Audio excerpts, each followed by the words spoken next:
Hello guys, welcome back in the next lecture of cardiovascular system.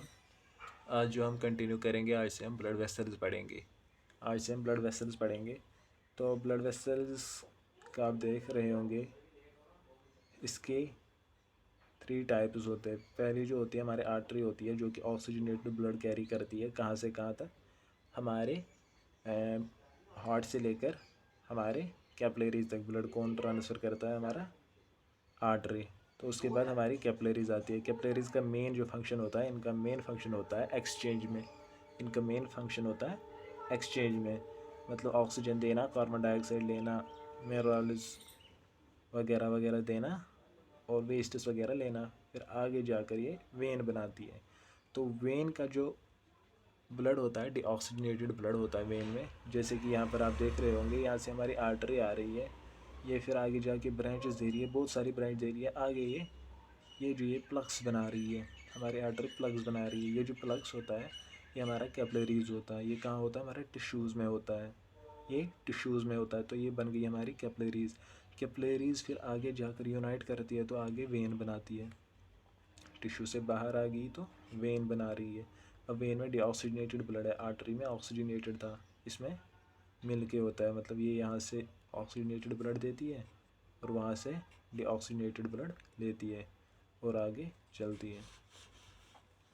तो इसी तरह अब हम बात करेंगे जो हमारा आर्टरी है। Arteries are vessels which carry blood from heart to capillaries. Arteries branch repeatedly up to capillaries plugs. Due to this cross-sectional area increases up to 800 times that of aorta. देखो, जो हमारा क्रॉस सेक्शनल एरिया आयोटा का होता है, यहाँ पर ये मान लो आयोटा है, यहाँ पर जो हमारा क्रॉस सेक्शनल एरिया होगा, अगर यहाँ पर क्रॉस सेक्शनल एरिया हमारा 1 होगा, तो अगर यहाँ पर देखोगे, यहाँ पर जो क्रॉस सेक्शनल एरिया होता है, मैं पूरी बॉडी की जो वेन कैपिलरीज की बात कर रहा हूँ, वहाँ पर अगर हम देखें तो 800 टाइम्स दैट आयोटा होता है। मतलब यहाँ पर 1 होगा, यहाँ पर 800 होगा। मान लो यहाँ पर 1 सेंटीमीटर स्क्वायर होगा, ऐसे ही कह रहा हूँ एग्जांपल, 1 सेंटीमीटर स्क्वायर, तो यहाँ पर कितना होगा, 800 सेंटीमीटर स्क्वायर। अगर यहाँ पर ए होगा, यहाँ पर 800 ए होगा, मतलब 800 times cross sectional area of capillaries increase होता है, किससे, जो हमारा आयोटा का होता है। तो जो हमारा ये इंक्रीज़ देखो, जो विद इंक्रीज इन ब्रांचिंग, जितने हमारे ब्रांचेस इंक्रीज़ होते हैं, जितने हमारे नंबर ऑफ़ ब्रांचेस इंक्रीज़ होते हैं, उतना क्या होता है, हमारा जो ब्लड फ्लो होता है वो कम कम होता है। मतलब अब ब्रांचेस बन गई, पहले ऐसे एक थी, अब ऐसे 2 बन गई, अब एक लेफ़्ट को जा रही है, एक राइट को जा रही है। तो इसको जो यहाँ तक ब्लड आ रहा है वो डिवाइड होगा, आधा यहाँ जाएगा, आधा यहाँ जाएगा। तो उससे क्या होता है, जो हमारा ब्लड फ्लो होता है वो भी कम होता है, जिससे क्या होता है, फिर टाइम मिल जाता है एक टिश्यू को एक्सचेंज करने में, क्योंकि ब्लड अब स्लोली चल रहा है। जब ब्लड स्लोली चल रहा है तो आराम से इससे चीज़ें बाहर आएगी, इसमें चीज़ें जाएंगी। तो इससे बाहर आने की चीज़ें और इसमें जाने की चीज़ों को क्या मिलेगा, टाइम मिलेगा। क्योंकि जब ब्लड आराम से चलता है, तो ब्लड आराम से जब चलता है तो एक्सचेंज ईजीली होता है। तो इसलिए भी ब्रांचिंग इम्पॉर्टेंट है। With increase in branching there is gradual decrease in rate of blood flow. This provides time for exchange. Arteries carry oxygenated blood except pulmonary artery and umbilical artery. तो हमारी जो arteries होती है, इनमें हमारा oxygenated blood mainly होता है, oxygenated blood होता है। जो हमारी आर्टरीज होती है, इनमें क्या होता है, हमारा ऑक्सीजनेटेड ब्लड।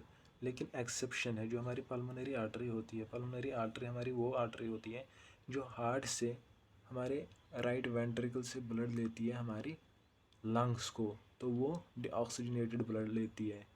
हार्ट से निकलने वाली जो भी आर्टरी है ना, उसको हम, जो भी लेने वाली है हार्ट से जो लेती है, उसको हम आर्टरी कहते हैं, जो लाती है उसको वेन कहते हैं। तो जो हमारी पल्मोनरी आर्टरी होती है, ये भी हमारा ब्लड लेती है, कहाँ से, राइट वेंट्रिकल से लेती है, कहाँ, हमारे लंग्स को। तो ये भी ब्लड लेती है। जो भी लेने वाली हमारी आर्टरी है उसको हम आर्टरी कहते हैं, जो भी लेने वाली वेसल है उसको हम आर्टरी कहते हैं। अब जो पल्मोनरी आर्टरी होती है, ये भी लेने वाली ही है, ये हार्ट से लेती है, तब इसको पल्मोनरी आर्टरी कहते हैं। लेकिन इसमें होता है डीऑक्सीनेटेड ब्लड, क्योंकि हमारा जो डीऑक्सीनेटेड ब्लड वेन्स लाती है वो हमारे राइट एट्रियम में डालती है। राइट एट्रियम उसको राइट वेंट्रिकल में डालता है थ्रू ट्राइकस्पिड वाल्व, और वहाँ से फिर जाता है हमारा जो राइट वेंट्रिकल होता है वो पंप करता है और भेजता है किसके थ्रू, हमारा जो पल्मोनरी आर्टरी होता है उसके थ्रू भेजता है हमारे लंग्स को, ताकि उसकी ऑक्सीजनेशन हो जाए। और अम्बिलिकल आर्टरी जो होती है ये हमारे इन्फेंट मतलब जो मदर में हमारा इन्फेंट फीटस होता है, तो उसमें क्या होता है, उसमें ब्लड सप्लाई इसी के थ्रू चलती है, जो अम्बिलिकल आर्टरी होती है इसके थ्रू चलती है। लेकिन इसका भी जो वहाँ काम होता है ये हार्ट से लेता है, हार्ट से लेता है, कहाँ, मदर में हार्ट से लेता है। तो हार्ट से ये लेता है फिर कहाँ डालता है, मतलब माँ के ब्लड में, है ना। ये किसके साथ जुड़ा होता है, हमारा फीटस माँ के साथ जुड़ा होता है, किससे, अम्बिलिकल कॉर्ड के थ्रू। जो अम्बिलिकल आर्टरी होती है, अम्बिलिकल आर्टरी फीटस के हार्ट से ब्लड लेती है। तो जो भी मैंने कहा पहली जो लेने वाली है वो क्या करती है, हमारे आर्टरी होती है। जो भी लेने वाली हमारी वेन होती है वो हमारी, जो भी लेने वाली वेसल होती है वो हमारी आर्टरी होती है। जो लाने वाली हार्ट की ओर उसको हम वेन कहते हैं। तो अब जो लेने वाली वेसल है उसको हम आर्टरी कहते हैं। तो ये भी फीटस के हार्ट से लेती है ना, ये लेती है, तो इसलिए इसमें भी डीऑक्सीजनेटेड ब्लड होता है और ये फीटस में होती है। ये दो आपने याद रखने हैं एक्सेप्शन में, एक पल्मोनरी आर्टरी होती है जो कि आपको पता होगा, और एक अम्बिलिकल आर्टरी होगी जो मे बी आपने पहली बार सुना होगा, लेकिन याद रखना चाहिए। अब इसके बाद अगर हम बात करें तो क्लासिफिकेशन ऑफ आर्टरीज़ की बात करते हैं। क्लासिफिकेशन ऑफ आर्टरीज़ में क्या देखना है हमें, arteries are classified into 3 types. जो हमारी आर्टरीज़ होती है ये 3 टाइप्स की होती है। आर्टरीज़ हमारी 3 टाइप्स की होती है। अब हम एक एक करके देखेंगे। आर्टरी 3 टाइप्स की होती है। पहली बात जो है, जो पहला वाला है वो है हमारा इलास्टिक। इलास्टिक जो हमारे होती है, इसका जो फंक्शन होता है ओनली कंडक्शन होता है, मतलब ये कोई एक्सचेंज नहीं करवाएगा, कोई डिस्ट्रीब्यूशन इसका नहीं है, ये सिर्फ कंडक्शन में हेल्प करेगा। जो हमारी इलास्टिक आर्टरी होती है ये हमारी कंडक्शन में हेल्प करती है। इसी तरह जो मस्क्यूलर होती है, मस्क्यूलर आर्टरी, ये डिस्ट्रीब्यूटिंग होती है, ये ब्रांचेस देती है। मस्क्यूलर आर्टरी हमारी ब्रांचेस देती है। मस्क्यूलर जो ब्रांचेस होती है, मस्क्यूलर जो आर्टरी होती है हमारी ब्रांचेस देती है, इसलिए ये डिस्ट्रीब्यूटिंग होती है। इसके बाद हमारे आर्टरीओल्स आते हैं। पहली वाली इलास्टिक आर्टरी, दूसरी मस्कुलर आर्टरी, तीसरी जो है हमारे आर्टरीओल्स है। इलास्टिक, मस्कुलर और आर्टरीओल्स। अब हम देखेंगे इनको अलग अलग करके।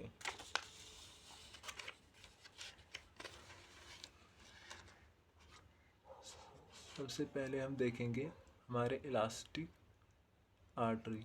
अब हम देखेंगे इलास्टिक आर्टरीज क्या होती है।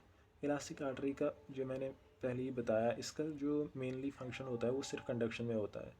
ये कंडक्ट करती है ब्लड कहाँ से, हार्ट से लेकर हमारे मस्कुलर आर्टरीज तक। तो एग्जांपल की बात करें, हमारे लार्ज साइज आर्टरीज होते हैं, जैसे कि हमारा aorta, pulmonary trunk, brachiocephalic aorta, brachiocephalic, इसी तरह कॉमन कैरोटिड या subclavian and common iliac artery जो होती है, ये जो हमारी आर्टरीज होती है ये हमारी इलास्टिक आर्टरीज होती है।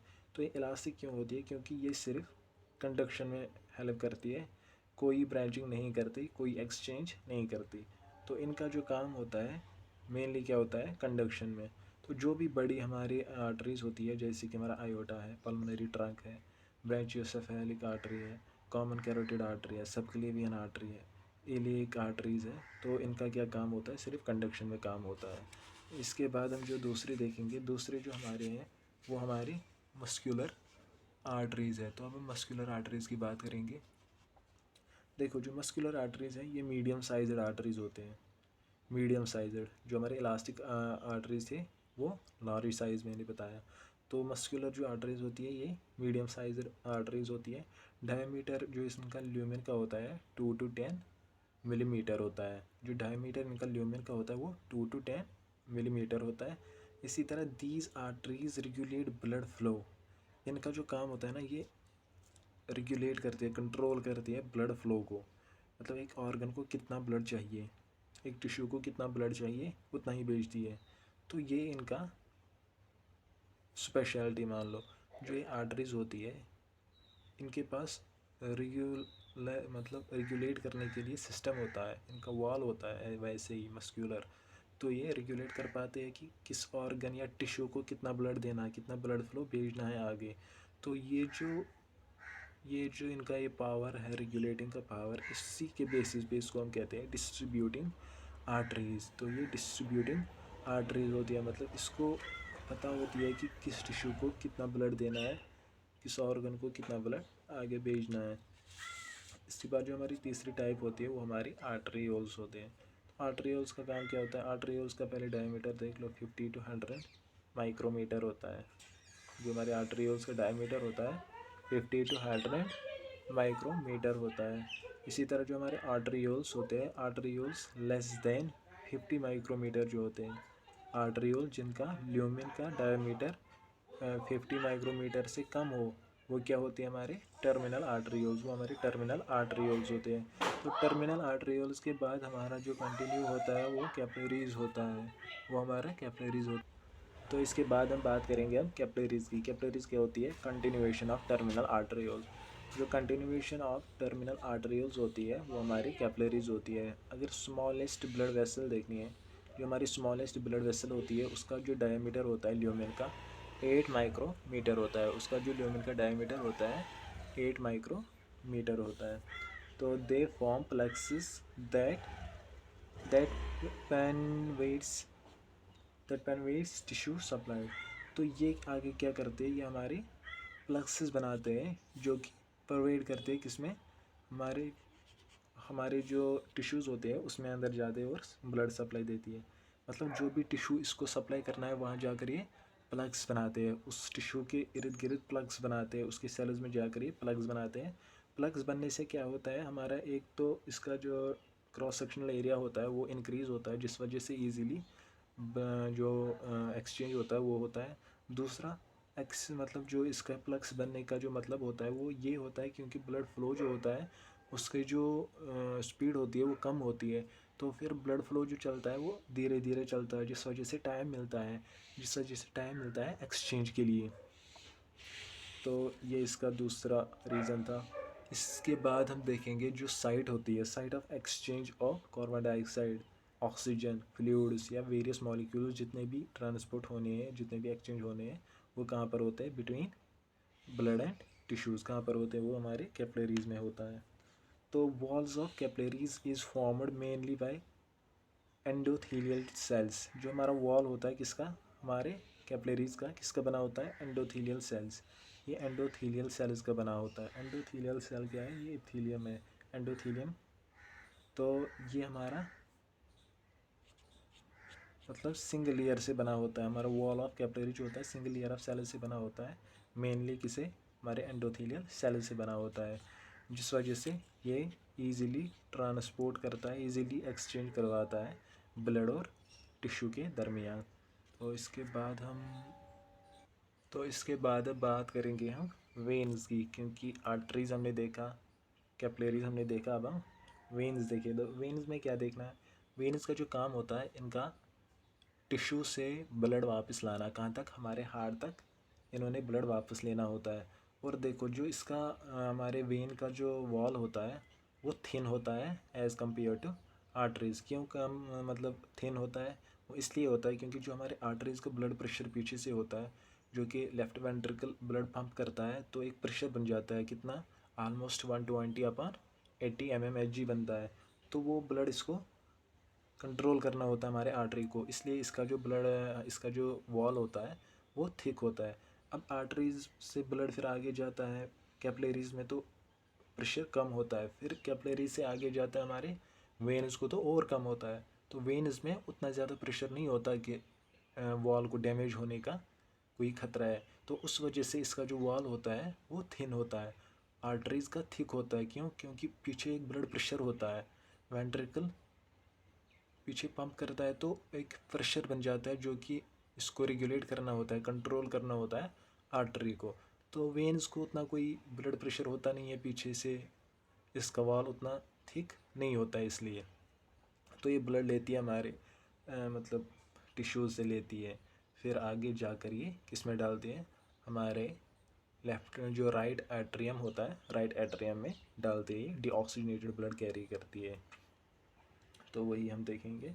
Returns blood back to heart from tissues, walls of veins are thinner than arteries, contract contracting skeletal muscles.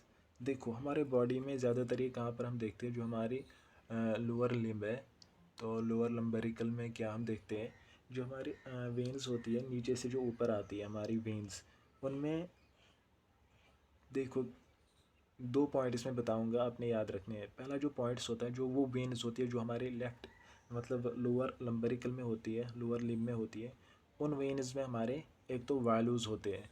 Values का काम क्या होता है, ये ब्लड को मतलब कॉलम्स में डिवाइड करते हैं, ब्लड को कॉलम्स में डिवाइड करते हैं, लो वेट के बनाते हैं कॉलम्स ब्लड के, तो वो ऊपर जाने में इजी होता है हमारे वेन्स में। तो दूसरा जो पॉइंट है वैल्यूज़ का, वैल्यूज़ हमारे जो ब्लड ऊपर गया अब वो नीचे नहीं आना चाहिए वापस, तो फिर ये ऊपर आ ही नहीं पाएगा। तो जो ऊपर गया ब्लड, वैल्यू के ऊपर जो ब्लड आया, अब वैल्यू उससे नीचे वापस नहीं आने देता है, क्योंकि एक बार ये ऊपर गया तो वैल्यू बंद होता है, फिर ये ब्लड वापस नहीं आ पाता है, फिर नीचे से और ब्लड आता है ऊपर जाता है, ये फिर बंद होता है। मतलब ये कॉलम्स बनाता है ब्लड का, कौन, हमारे जो वैल्यूज़ होते हैं हमारे लोअर लंबरिकल के वेन्स में। दूसरा जो पॉइंट होता है, हमारी जो कॉफ मसल, आपने सुना होगा कॉफ मसल हमारा पेरिफेरल हार्ट होता है। जो हमारे कॉफ मसल होता है ना, कॉफ मसल, कॉफ मसल को हम दूसरा नाम कहते हैं और पेरिफेरल हार्ट, पेरिफेरल हार्ट हम कॉफ मसल को कहते हैं। अब मैं बताता हूँ क्यों कहते हैं। कॉफ मसल जो होती है ये कंट्रैक्टिंग मसल होती है, कंट्रैक्टिंग मसल।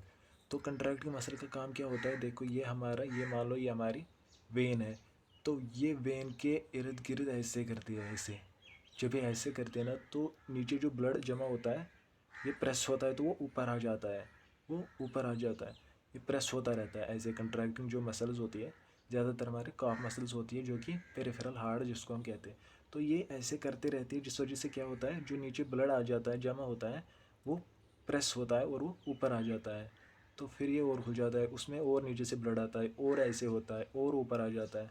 तो ये जो कंट्रैक्टिंग इसका मैकेनिज़्म है, ये हेल्प करता है हमारे जो लोअर लंबरिकल से ब्लड ऊपर लाने में, ये मदद करता है, अगेंस्ट ग्रेविटी काम करता है ये। तो वही यहाँ पर लिखा हुआ, contracting skeletal muscles compress veins directing blood towards heart. Smallest when जो होती है वो हमारे वेन्यूल्स होते हैं, स्मॉलेस्ट वेन हमारे वेन्यूल्स होते हैं। Venules unite to form larger veins which sometimes join to form venous plexuses. Venous plexuses बनाते हैं नेटवर्क, उसको हम कहते हैं प्लक्स, आप समझ रहे हैं ना, नेटवर्क होती है। Example dorsal venous arch of foot, जो डॉर्सल वेनस आर्च होता है, dorsal venous arch of foot, तो मैं फुट की बात नहीं करता, मैं dorsal venous arch of hand आपको दिखाता हूँ, पाम। देखो ये जो हमारा पाम होता है ना, ये देखो मैंने एक्चुअल में ये कैपिलरीज बनाई है, तो वेनस की बात हम यहाँ पर कर रहे हैं। देखो ये यहाँ से हमारी डिजिटल वेन्स आ रही है, ये हमारी डिजिटल वेन्स होती है, ये जो आपको मैंने ब्लैक से दिखा रखे है, ब्लू से, ये हमारी डिजिटल वेन्स होती है। देखो ये डिजिटल वेन्स होती है। तो ये जो आपको यहाँ पर ये लाइन दिख रही है, ये वाली, ये हमारे डॉर्सल वेनस प्लक्स होता है, डॉर्सल वेनस प्लक्स बोलो या डॉर्सल वेनस आर्च हम इसको कहते हैं, ये वाला डॉर्सल वेनस आर्च। तो इसके साथ ही डिजिटल आर्टरीज मिलती है। फिर आगे देखो ये जो यहाँ से जा रही है ना ऊपर, ये हमारी होती है बेसिलिक बेसिलिक वेन, ये हमारी बेसिलिक वेन होती है। और जो यहाँ से ये जाती है ये वाली, ये हमारी सेफेलिक होती है, सेफेलिक बेसिलिक, फिर ये ऊपर जाके मिलते हैं। अब मैं आपको ऐसे दिखाता हूँ, ये जो यहाँ से ऊपर जा रही है ये हमारी बेसिलिक होती है, और ये हमारी सेफेलिक होती है, बेसिलिक सेफेलिक, ये ऊपर जाके मिलती है कहाँ पर, जो हमारा मीडियन क्यूबिटल वेन होती है वो इनको आपस में मिलाती है। तो हमने अभी वो नहीं देखना, वो हम आगे देखेंगे, लेकिन आपको यहाँ पर एग्जाम्पल दिखा रहा था मैं। डॉर्सल वेनस आर्च क्या होता है, ये नेटवर्क होता है, प्लक्स होता है, ये किन का बना हुआ होता है, जो हमारे वेन्यूल्स होते हैं वो ज्वाइन होते हैं, फिर बनाते हैं एक नेटवर्क, प्लग्स बनाते हैं, जिसको हम कहते हैं डोर्सल वेनस प्लग्स। तो वेन्स एकम्पनी मस्कुलर आर्टरीज। देखो कुछ वेन्स क्या करती है, ये मान लो ये हमारी आर्टरीज है, कुछ वेन्स इसके रिलेटेड चलती है, ये वेन है, ये वेन है, दोनों साइड से चलती है। ये आर्टरी चल रही है ना, इसके दोनों साइड में वेन चल रही है, दो वेन चल रही है इसके साथ बॉडी गार्ड बन के। तो ये जो वेन्स होती है इनको हम कहते हैं वेने कॉमिटेंट्स, VENAE, वेने, COMITANTS, वेने कॉमिटेंट्स इनको हम कहते हैं। ये जो वेन्स होते हैं ना, ये पेयर होता है जो कि हमारे आर्टरीज के रिलेट चलते हैं, तो ये बनाते हैं हमारे वेने कॉमिटेंट्स। वेने कॉमिटेंट्स क्या होता है, ये मिले हुए होते हैं आपस में कहीं कहीं पर, तो जो वो इनका मिलन होता है उसी को हम वेने कॉमिटेंट्स कहते हैं। Veins accompany muscular arteries, one on each side, एक ऊपर एक नीचे, are called the venae comitantes. ये लैटिन वर्ड होता है जो वेने कॉमिटेंट्स, ये लैटिन वर्ड है। एकम्पेनिंग वेन मतलब ये और ये accompanying vein. Many veins contain valves which prevent back flow of blood, तो ये बैक फ्लो नहीं कर पाते हैं फिर। द valves आपको दिख रहा है, अच्छा चलो दिख रहा है। The valves support the columns of blood superior to them in leg and divide these columns into smaller amount of less weights। तो जो ब्लड कॉलम्स होते हैं उनको लेस वेट्स में ये बनाते हैं, लो वेट ब्लड कॉलम्स बनाती है, जो कि ऊपर जाने में ईजी होता है। This facilitate the return of blood to heart and prevents pooling of blood. Pooling of blood मतलब एक ही जगह पे ब्लड जमा होगा तो फिर क्या होता है वहाँ पर हमारा क्या बनता है यार, ब्लड जब जमा होगा तो वहाँ पर स्वेलिंग बनती है। Two veins carry oxygenated blood. वेन्स का काम होता है हमारा डीऑक्सीजनेटेड ब्लड कैरी करना। वेन्स का काम क्या होता है, डीऑक्सीजनेटेड ब्लड कैरी करना। लेकिन दो वेन्स हमारी बॉडी में मतलब ह्यूमंस में ऐसी होती है जो कि ऑक्सीजनेटेड ब्लड कैरी करती है। सबसे पहले अगर देखें हमारी जो पल्मोनरी वेन होती है, ये हार्ट की तरफ जाती है, हार्ट को ब्लड लेके जाती है। जो हार्ट को लेके जाता है ना वो वेन होती है। जो ब्लड से निकालता है ना, जैसे आर्टरी वहाँ से बाहर निकालता है ब्लड, तो बाहर निकालने वाला जो भी है उसको आर्टरी कहते हैं। यहाँ से एंटर होने वाला जो भी है वो हमारी वेन होती है, फिर वो ऑक्सीजनेटेड ब्लड कैरी करी या डीऑक्सीजनेटेड। अब यहाँ से जो कैरी करती है वो हमारी वेन्स होती है।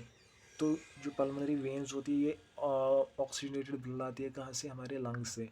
तो ये ऑक्सीजन लेकर ब्लड आती है, ऑक्सीजन लेकर ये ब्लड आती है, कहाँ की ओर जाती है, हमारी हार्ट की ओर लेके जाती है।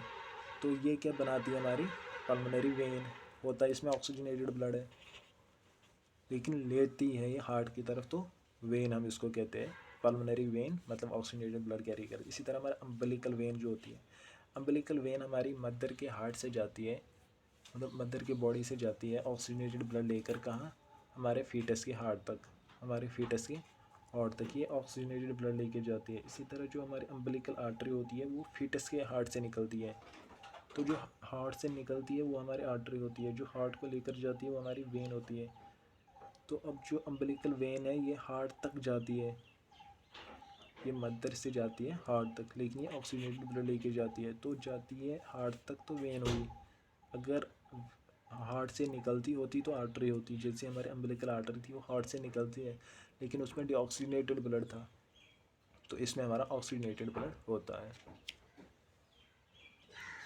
तो इसके बाद हम बात करेंगे हिस्टोलॉजी की, हिस्टोलॉजी ऑफ ब्लड वेसल्स।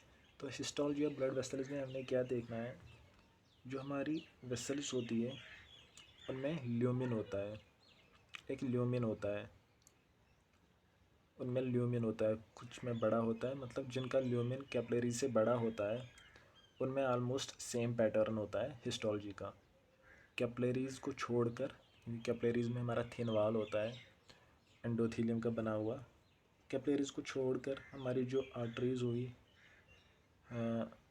इसी तरह iota, arteries, large veins, small veins, इसी तरह हमारे आगे वेन्स भी जो होती है, वेन्स आर्टरीज़, इनमें जो हमारा हिस्टोलॉजी होती है वो सेम होती है, मतलब जो स्ट्रक्चर पैटर्न होता है, कॉमन पैटर्न इनका ऑर्गेनाइजेशन का होता है। तो अब हम वही देखेंगे। 3 लेयर्स होती है इनमें। हमारी जो वेसल का वॉल है वो 3 लेयर्स का बना होता है। एक होता है ट्यूनिका इंटीमा। ट्यूनिका इंटीमा हमारा इनर मोस्ट लेयर होता है। Tunica intima inner most layer होता है। इसी तरह ट्यूनिका मीडिया मिडल लेयर हमारी होती है। ट्यूनिका एडवेंटिशिया आउटर लेयर होती है।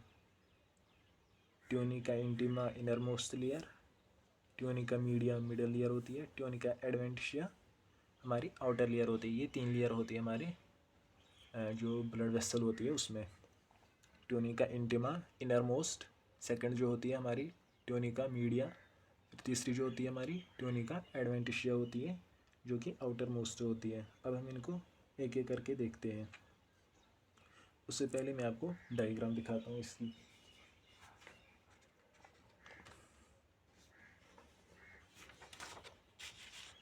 देखो ये है डायग्राम हमारी हिस्टोलॉजी की। ये हमारी डायग्राम है, ये हिस्टोलॉजी की डायग्राम है। देखो ये जो है हमारी, ये वाला, पहले यहाँ से हम शुरू करते हैं। ये हमारा ल्यूमिन होता है, ये वाला हमारा ल्यूमिन है, ब्लड है इसमें। ये हमारी आरबीसीज होती है, आरबीसीज ये रेड जो मैंने बनाई है आरबीसीज है। ये जो आपको दिख रही होगी ये हमारी डब्ल्यूबीसीज है, न्यूट्रोफिल है। तो ये हमारी डब्ल्यूबीसीज होती है। ये जो आपको ब्लू डॉट्स दिख रहे हैं ये हमारे प्लेटलेट्स होते हैं। तो ये हमारा ल्यूमिन है हमारे आर्टरी का, हमारे वेसल का। आर्टरी की बात नहीं करते, वेसल की बात करते हैं। तो ये जो आपको दिख रहा होगा ये है ट्यूनिका इंटिमा। ट्यूनिका इंटिमा ये होता है, ये हमारी एंडोथीलियम का बना होता है। ये हमारा ट्यूनिका इंटिमा होता है। देखो ये ट्यूनिका इंटिमा, ये वाला जो है ये पोर्शन, ये हमारा ट्यूनिका इंटिमा होता है। तो ये लाइन किससे होता है, हमारा एंडोथीलियम से लाइन होता है। इसको हम कहते हैं एंडोथीलियल टिश्यू। इसी लाइन को हम कहते हैं एंडोथीलियल टिश्यू। तो इसके बाद जो ये दूसरी लेयर आपको दिख रही होगी ये वाली, ये यहाँ से लेकर यहाँ तक, ये हमारी ट्यूनिका मीडिया होती है। ट्यूनिका मीडिया ये हमारी होती है। तो इसमें हमारा क्या होता है, जो ट्यूनिका मीडिया होता है इसमें आपको क्या दिख रहा होगा, इसमें हमारे ये जो आपको ये रेड रेड दिख रही है ये हमारे कोलेजनस फाइबर होते हैं, इलास्टिक फाइबर्स होते हैं। ज़्यादातर इसमें इलास्टिक फाइबर्स ही होते हैं, तो कोलेजनस भी होते हैं बीच में। तो ये जो आपको दिख रहे होंगे ये हमारे स्मूथ मसल सेल्स होते हैं, स्मूथ मसल सेल्स। ये देखो स्मूथ मसल फाइबर्स होते हैं। ये जो आपको दिख रहे हैं ना ये स्मूथ मसल फाइबर्स होते हैं इसमें, ये स्मूथ मसल फाइबर्स होते हैं। तो इसके बाद ये जो आपको ये लेयर दिख रही होगी ये थिन लेयर, तो ये हमारा क्या होता है, ये हमारा ट्यूनिका एक्सटर्ना होता है। Tunica externa. फिर जो आपको येलो दिख रहा होगा, येलो हमारा एक्स्ट्रा वेस्कुलर टिश्यूज़ होता है। तो ट्यूनिका एक्सटर्ना जो है इसमें हमारे ब्लड सप्लाई होती है किसी, हमारी हार्ट की। हमारी जो वेसल्स होती है इसकी वॉल को जो ब्लड सप्लाई होती है वो इसी में से होती है। वासा वेसोरम क्या होता है ये मैंने यहाँ पर दिखाया है। ये ब्लड वेसल है जो कि सप्लाई करती है water heart of blood vessel को। वासा वेसोरम ब्लड सप्लाई करती है किसको, वॉल ऑफ ब्लड वेसल को। तो वासा वेसोरम ये मतलब वेसल है जो कि सप्लाई करती है किसको, वॉल ऑफ वेसल को। समझ रही हो ना। तो इसमें हमारे होते हैं ये जो हमारे ब्लड वेसल्स होते हैं इनको हम वासा वेसोरम कहते हैं, जो कि सप्लाई करती है वॉल्स ऑफ ब्लड वेसल्स। तो ये आप देख लो यहाँ पर जो एंडोथीलियल टिश्यू होता है इतना, फिर ये जो होता है ये हमारा सब एंडोथीलियल टिश्यू होता है, फिर एक्स्ट्रा वेस्कुलर टिश्यू होता है। इसमें हमारी ब्लड सप्लाई इसमें होती है, हमारी जो वॉल को ब्लड सप्लाई होती है वेसल की। तो ये थी डायग्राम इसकी। अब हम इसकी जनरल पॉइंट्स देखते हैं। अब हम देखते हैं इसके जनरल पॉइंट्स। देखो हिस्टोलॉजी में हमने यही देखना होता है mainly. All blood vessels with lumina larger than that of capillaries exhibit a common pattern of organization. Capillaries को छोड़कर आर्टरीज हो वेन्स हो इनका जो ऑर्गेनाइजेशन होता है स्ट्रक्चर का वो कॉमन होता है, मतलब सेम पैटर्न होता है इसमें। The walls of each vessel contains 3 concentric quotes और ट्यूनिक्स। जो हमारे वेन्स का जो जो हमारे वेसल्स का वॉल होता है इसमें जो लेयर्स होते हैं उनको हम ट्यूनिक्स कहते हैं, उनको हम ट्यूनिक कहते हैं। तो इसीलिए पहली जो लेयर है उसको हम ट्यूनिका इंटिमा कहते हैं, ये इनर मोस्ट लेयर होती है। जो दूसरी होती है उसको हम ट्यूनिका मीडिया कहते हैं, वो मिडल लेयर होती है। इसी तरह जो तीसरी होती है वो ट्यूनिका एडवेंटिशिया होती है, आउटर लेयर होती है वो। तो उसके बाद हमने किसकी बात करनी है, अब हम इनकी अलग अलग बात करते हैं। पहले हम देखेंगे ट्यूनिका जो इंटीमा होता है ये क्या होता है। Tunica intima, it has following layers. Tunica intima की अपनी 4 लेयर्स होती है। पहली जो होती है inner endothelial lining, single layer squamous epithelial cells की होती है वो। तो पहली जो लेयर होती है वो हमारी इनर एंडोथेलियल लाइनिंग होती है, जो कि किसकी बनी होती है, स्क्वैमस सेल्स की। जो मिडल लेयर होती है उसके बाद जो होती है वो हमारी बेसल लेमिना होता है।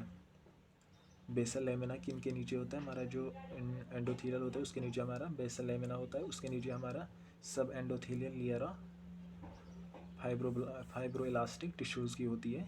सब एंडोथेलियल लेयर किसकी, फाइब्रो इलास्टिक टिश्यू की। तो इसके बाद जो होता है बैंड ऑफ इलास्टिक फाइबर्स होता है। बैंड ऑफ इलास्टिक फाइबर्स उनको हम कहते हैं internal elastic lamina. Internal elastic lamina हमारा बैंड होता है किसका, इंटरनल इलास्टिक फाइबर्स का, जो कि क्या बनाते हैं हमारे इंटरनल इलास्टिक लैमिना।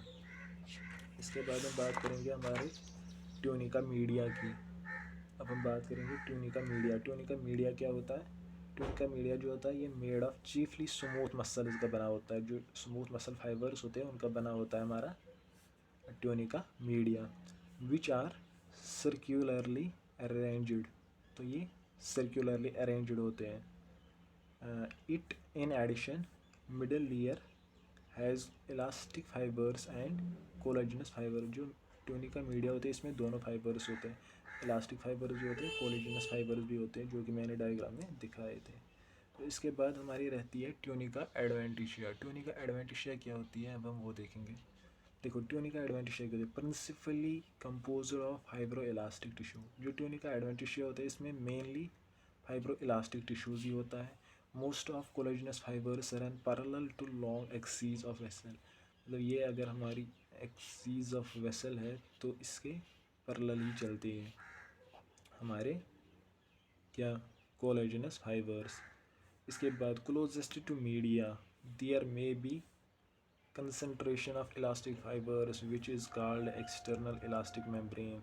हो भी सकता है या नहीं भी हो सकता है, एक्सटर्नल इलास्टिक मेम्ब्रेन होता है। Tunica adventitia merges with connective tissue of the organ where vessels pass. तो जो ये ट्यूनिका एडवेंटिशिया होता है बाहर की लेयर, इसके बाहर से फिर क्या होता है हमारा एक्स्ट्रा वेस्कुलर टिश्यू होते हैं, मतलब कनेक्टिव टिश्यू होता है, उसके साथ ही फिर मर्ज होता है बाहर से। इसके बाद वासा वेसोरा, मैंने आपको बताया था वासा वेसोरा के बारे में अभी। वासा वेसोरा क्या है, vasa vasorum supplies wall of blood vessels. Vasa vasorum जो होती है ये सप्लाई करती है हमारी वॉल ऑफ ब्लड वेसल्स को। लाई इन ट्यूनिका एडवेंटिशिया, ये ट्यूनिका एडवेंटिशिया में होती है। इन लार्ज ब्लड वेसल्स, अगर हम लार्ज ब्लड वेसल्स की बात करें तो coronary arteries are largest Vasa vasorum. जो हमारी कोरोनरी आर्टरी होती है वो हमारी सबसे बड़ी वासा वेसोरा होती है। कोरोनरी आर्टरी जो हमारे हार्ट को सप्लाई करती है तो क्या होती है वो हमारी सबसे बड़ी वासा वेसोरा हमारा कोरोनरी आर्टरी होता है। तो इसके बाद तो आपने देखा ये इसमें होती है हमारी एंडोथेलियल जो लाइनिंग होती है किसकी, इस सिंगल लेयर होती है सिंपल स्क्वामस एपिथेलियम की। ये देखो ये हमारी हुई ट्यूनिका इंटीमा, ये हमारा ट्यूनिका मीडिया होता है। इसमें हमारे कोलेजिनस फाइबर भी होते हैं, इलास्टिक फाइबर्स भी होते हैं। उसके बाद हमारी ट्यूनिका एक्सटर्नल, ट्यूनिका एक्सटर्नल में मेनली हमारे इलास्टिक फाइबर्स होते हैं और वासा वेसोरा भी इसी में होता है। सबसे बड़ा जो वासा वेसोरा है वो हमारा कोरोनरी आर्टरी होती है। तो ये फिर बाहर एक्स्ट्रा वेस्कुलर जो टिश्यू होता है ये हमारा कनेक्टिव टिश्यू होता है फिर ऑर्गन का, मतलब जहाँ से भी हमारी वेसल जा रही है। इसके बाद जो हमने देखना है वो एन्यूरिज्म देखना है। एन्यूरिज्म अब हमने देखना है एन्यूरिज्म, ANEURYSM। एन्यूरिज्म क्या होता है, thinning of tunica media. Thinning of tunica media can occur congenitally और in peoples with uncontrolled hypertension. तो ये क्या होता है, जो हमारा ट्यूनिका मीडिया होता है ना, ये वाली जो लेयर होती है हमारी, ये वाली यहाँ से लेकर यहाँ तक जो ये लेयर है ये थिन पड़ जाती है, असल में ये थिक होती है। तो ये मेंटेन करती है हमारी ब्लड वेसल्स का स्ट्रक्चर, क्योंकि इसमें कोलेजन होता है, इलास्टिक होता है। तो जब ये थिन पड़ जाती है तो एक मतलब बैलून लाइक बनता है, एक स्वेलिंग हो जाती है, फिर ब्लड वहाँ से एक बैलून टाइप बनाता है बाहर की ओर, जिसको हम कहते हैं एनोरिज्म। तो असल में क्या होता है, ये थिनिंग होती है हमारी, किसकी, जो ट्यूनिका मीडिया होती है इसकी थिनिंग होती है। किस वजह से होती है? ज़्यादातर ये अनकंट्रोल्ड हाइपरटेंशन की वजह से होती है। तो अब हम वो देखेंगे। देखो, the arteries will balloon out, तो ये बैलून लाइक बनाते हैं वहाँ पर, फिर जहाँ पर ये थिन होता है ना इसका वॉल, तो वहाँ पर बैलून टाइप बनाते हैं इन दीज रीजन्स, वहाँ पर जहाँ पर ये थिन हो जाता है हमारा ट्यूनिका मीडिया। तो उस स्वेलिंग को क्या कहते हैं हम? एन्यूरिज्म। उसी स्वेलिंग को कहते हैं, उस स्वेलिंग को हम एन्यूरिज्म फिर कहते हैं। तो असल में ये होता है क्या, ये थिनिंग होती है हमारी ट्यूनिका मीडिया की। देखो यहाँ पर अगर ये थिन हो गया तो फिर ये बैलून टाइप बाहर आएगा, वही जो बैलून है उसी को हम एन्यूरिज्म कहते हैं, उसी को हम एन्यूरिज्म कहते हैं। तो ये पॉइंट यहाँ पर मुझे लगा इम्पॉर्टेंट है, बताना चाहिए, तो इसलिए मैंने ये बताया यहाँ पर, क्योंकि हिस्टोलॉजी भी है इसी के साथ, ये रिलेट भी होता है, तो पता भी होना चाहिए। एन्यूरिज्म होता क्या है? ये हमारा एक्चुअल में एक स्वेलिंग होती है, जो कि किस वजह से होती है हमारी, वहाँ पर हमारा ट्यूनिका मीडिया थिन पड़ जाता है। ट्यूनिका मीडिया थिन क्यों पड़ जाता है? क्योंकि हाइप में जो हमारा अनकंट्रोल्ड हाइपर टेंशन होता है उस वजह से ये थिन पड़ जाता है, जिस वजह से फिर क्या होता है, एक बैलून लाइक बन जाता है, वहाँ पर आउट होता है। तो उस रीजन में जहाँ पर ये हमारा ट्यूनिका मीडिया थिन पड़ जाता है, उसी स्वेलिंग को हम कहते हैं एन्यूरिज्म। तो गाइज ये था आज का लेक्चर। अब नेक्स्ट लेक्चर हम मेनली होगा blood supply of upper limb, तो मिस नहीं करना है, इम्पॉर्टेंट टॉपिक है, हर चीज़ रिलेट करेंगे हम। तो thanks guys for watching the videos.